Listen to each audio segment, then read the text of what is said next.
ልንጋባ በወሰንን በ15ኛው ቀን ላይ ከእናቱ ቤት ወጥቶ ቤት ተከራይቻለሁ ነይና ቤቱን እይልኝ ብሎ ወደ ቤቱ ጋበዘኝ። እኔም ከዛ ቤተሰብ የምገላገልበትንና ከሱ ጋር ህይወት የምመሰረትበትን ቀን እጅግ በጣም ናፍቄ ነበርና በ15 ቀን ውስጥ ከቤቱ ወጥቶ እቃዎችን ገዛዝቶ ቤት ተከራይቶ የጠራኝ ሰው ወዶኛል፣ ምን ያህል አፍቅሮኛል፣ ለእኔና እሱ ግንኙነትና ለእኔና እሱ ትዳርም በጣም ቸኩሏል ማለት ነው ብዬ ተደስቼ ሄድኩኝ። እዛም ቁጭ ብለን የተወሰኑ ነገሮችን እያወራን እየተጨዋወትን ከቆየን በኋላ ሐውለት ፍጹም ባላወቅኩት ባልጠበቅኩትና ባልገመትኩት ደቂቃና ቅጽበት ውስጥ የዛለት ወደኩኝ። ሁሉም ነገር ከሆነና ሁሉም ነገር ካበቃ በኋላ ብደነግጥ ብርበተበት ብፈራም፣ ነገር ግን ልቤ ደግሞ ተረጋጋ። ኦሬዲ እኔና እሱ እኮ ልንጋባ ነው። የዛሬ ወር እኮ ሽማግሌ ሊልክ ነው። ያንንም አስቡ አይደል እንዴ ይህን ሁሉ ነገር ያደረገው ብዬ ረጋ አልኩኝ። ስለዛ ጉዳይ ብዙ መጨነቅና ማሰብ ትቼ ስለ ሰርጋችን፣ ስለ ሽማግሌውና ስለ አንዳንድ ነገሮች ማሰብና መጨነቅ ጀመርኩኝ። በቃ ከሱ ጋር መተኛቴንና ከሱ ጋር እንደዚህ አይነት ግንኙነት ውስጥ መግባቴን ኖርማል አድርጌ ወሰድኩት። ከዛም ከሌላ ጊዜው በበለጠ እየተገናኘን ስለ ሰርጋችን፣ ስለ ሽማግሌዎችና አንዳንድ ነገሮችን ማውራት ጀመርን። ይህም ነገር ሲሆን የዛሬ 2 ወር ድረስ ጠብቄኝ ያለኝ ሰውና በ15 ቀኑ ቤት ተከራይቶ ቤቱን አሳይቶ ብዙ ነገሮች ውስጥ ያስገባኝ ሰውዬ ሁለተኛው ወር ሲደርስ ቤቱ ቢሟላም እስኪ 1-2 ወር ድጋሚ ስጪ ማለት ጀመረ። ያም ቢሆን እኔን ብዙም አላጠራጠረኝምም አላስበረገገኝም። እነዛ ቀናቶች ሲጨማመሩ ግን አንድ ነገር ራሴ ላይ ማስተዋል ጀመርኩኝ። ፔሬድ ቀረ። ሐውለት በጣም ደነገጥኩኝ፣ በጣም ፈራሁኝ፣ ተርበተበትኩኝ። አንድ መወዳት ማከብራት በህይወቴ ለዘላለም ባለውለታዬ የሆነች ጓደኛ ነበረችኝ። ሄጄ ለሷ ነገርኳት። እሷ የምታውቀው እስከ ዛሬ ድረስ በጥንቃቄና አደቡን ስርዓቱን በጠበቀ መንገድ ከሱ ጋር የፍቅር ግንኙነት እንደነበረን ነው እንጂ መውደቄንና መበለሻሸቴን አልነገርኳትም። ሚስጥር አድርጌባታለሁ። ምክንያቱም ምን ያህል እንደምትቆጣና እንደምትናደድብኝ ስላወቅኩኝ ዞሮ ዞሮ የምንጋባበት ቀንም ቅርብ ስለሆነ ብዬ ዝም ብያት ነበር። ይሄ ነገር ሲፈጠር ግን ይገባበት መሄድበት ሁሉ ግራ ገባኝ። ሄጄ ነገርኳት። እንደዚህ አይነት ነገር እኮ ተፈጠረ፣ ምን ይሻለኛል ስላት አበደች።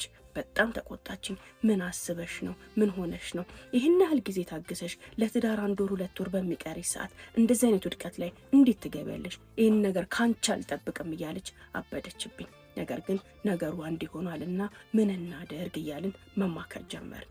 2 ወር ነው ስጭኛለሽ፣ ያንን 2 ወርን ጠብቅ፣ ሽማግሌ ይልካል። ዞሮ ዞሮ ከሱ ጋር የመጀመሪያ ግንኙነትሽ ሁሉንም ነገር ያውቃል። ሽማግሌ ከተላከ በኋላ እናገሪያለሽ፣ ምንም እንዳላወቅሽ ሆነሽ ዝም በይ ተባባልን። በዚህ ተመካክረን ዝም አለን። አይደርስ የለ ያለው 2 ወር ደረሰ። እኔም ያንን ጽንስ ተሸክሜ ወራቶች ተቆጠሩብኝ ማለት ነው። ያ2 ወርም ሲደርስ እሺ ምን እያሰብክ ነው? ቤቱም ተሟልቷል፣ ሁሉ ነገር ተስተካክሏል። ለምንድን ነው ሽማግሌ ልከክ ወደ ጋብቻው ማን ሄደ ስለው እስኪ ቆይ አሁንም ትንሽ ጠብቂኝ አለኝ። በዛ ሰዓት አልቻልኩም። በጣም ተናደድኩኝ። ያንተ ትንሽ መጠበቅ ምን ያህል ጊዜ ነው? መጀመሪያ ያልከኝን ነገር ቤት ልከራይ ያልክ ቤቱን ተከራየክ፣ ያንንም በፍጥነት አደረግከው። ስራ አለክ፣ እኔም እየሰራሁኝ ነው። ምን እየጠበክ ነው? ምን ፈልገህ ነው?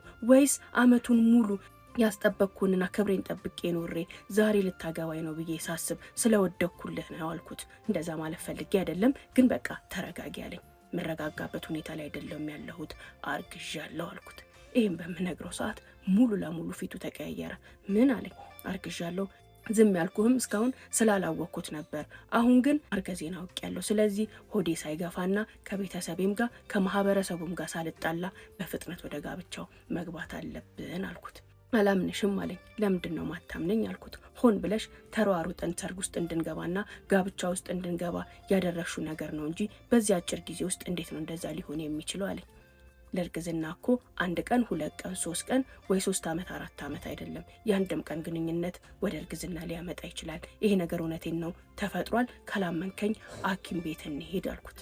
በዛ ሰዓት በአመታት ውስጥ አይቼው የማላቀው ሌላ ሰው ሆኖ ተቀየረብኝ። መንጭቅጭቄን አወጣኝ። ከቤት እንደወጣና ማሰብ እንደሚፈልግ ነግሮኝ ከቤት አስወጣኝ። ግራ ተጋባው። ያለቀስኩኝ ወደዛች ወደ ጓደኛዬ ጋር ሄድኩኝ። ስነግራት እሷም በጣም ተረበሸች።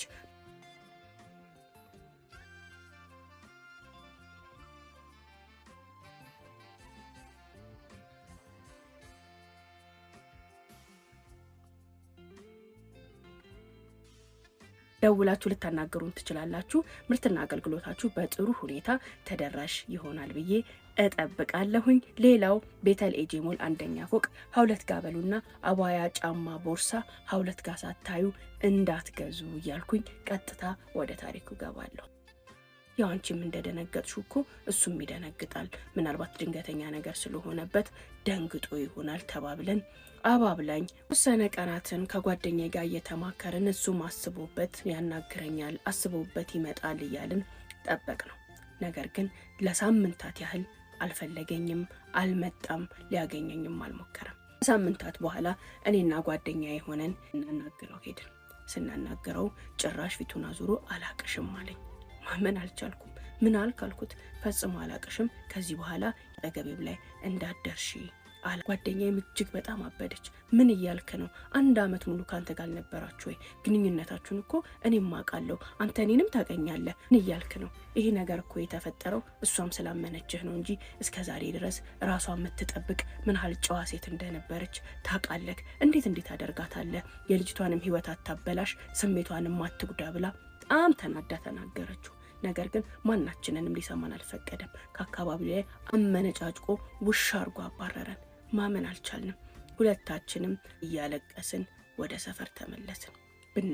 ብናስብ ምንም የምንሆነው የምናደርገው ነገር ሁሉ ግራ ገባን። ድጋሚ ተስፋ አልቆረጥንምና ያ የተከራየው ቤት ላይ እሁድን ጠብቀን ተያይዘን ከጓደኛዬ ጋር ስንሄድ ቤቱን ለቆታል። ሀውለት ያንን ሳይ ተስፋ ቆረጥኩ። ሁሉ ነገር ከልቡ መሆኑና እየካደኝ መሆኑን እንደተጫወተብኝ እንደሰራልኝ ገባኝ። ሐኪም ቤት ሄጄ አማከርኳቸው። ፈጽሞ የማይታሰብና የማይሆን መሆኑ ተነገረኝ። እኔ በጣም ቀጫጫ ስለሆንኩኝ ሆዴ ብዙም አያስታውቅም። ወሬ እስኪገባ እቤት ውስጥ ተጠንቅቄ እንድኖርና ወሬ ከገባና ልወልድ ስቃረብ ግን እንደምንም አድርገን ቤት ተከራይተን ጠፍቼ ልወልደው ከጓደኛዬ ጋር ተመካከረን። ትልቅ ተስፋና ብርታት ሆነችኝ እሷ። በዚህም ተስማምቼ ጥንቃቄ በተሞላ ሁኔታ ቤቴ ውስጥ መኖር ጀመርኩ። ነገር ግን ይቺ የእናቴ ጓደኛ ቀላል ሰው አይደለችም። ከሆነ ጊዜ ጀምሮ ትከታተለኝ፣ ከኔ ስርስር ታነፈንፍ ጀመር። ባሽሙር ጠቅ ታደርገኛለች። አንቺ ልጅ ያለ ወትሮሽ ምን እየበላሽ ነው እንደዚህ ወፈርሹ? ታውቆሻል፣ በጣም እየወፈርሽ እኮ ነው እያለች በነገር ትጎነትለኛለች። ይሄ ነገሯ ምንም ደስ አላለኝም። ዝም እያልኩኝ አንዳንዴም እንዳልሰማ እየሆንኩኝ ላልፋት ሞከርኩኝ። ከሆነ ቀን በኋላ ግን ለእናቴም ነግራት ነው መሰለኝ እናቴ ስወጣ ስገባ ያለ ወትሮዋ ትኩረት ሰጥታ ትመለከተኝና ትከታተለኝ ጀመረ። የጓደኛዋን ሁኔታ ስላየሁኝ ከእናቴ ጋር እንደተነጋገሩ ገባኝ። ይህንንም ሄጄ ለዚቹ ጓደኛዬ የእናቴም ጓደኛ እናቴም እየተከታተሉኝ በነገር እየጎነተሉኝ ነው፣ ምን ይሻላል ስላት እንዳልሰማሽ እንዳላወቅሽ ሆነሽ ኑሪ።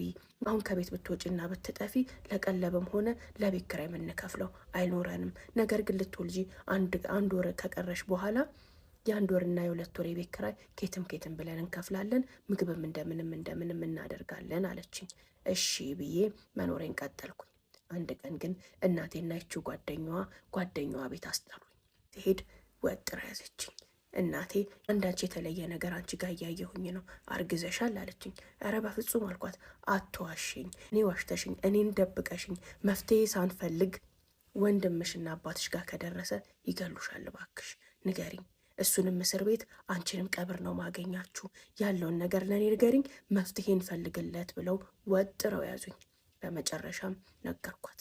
እናቴ አዎ እርጉዝ ነኝ ብዬ ያንን ስነግራት እጇን ጭንቅላቷ ላይ አድርጋ እሪ እያለች ሰው እንደቀበረ ሰው ማልቀስ ጀመረች። ልጆቿ ተጋደሉባት የሚባል እናት ልሆን ነው፣ መላ በይኝ፣ መላ ፍጠሪልኝ እያለች ጓደኛዋ ላይ እየዬ ማለት ጀመረች።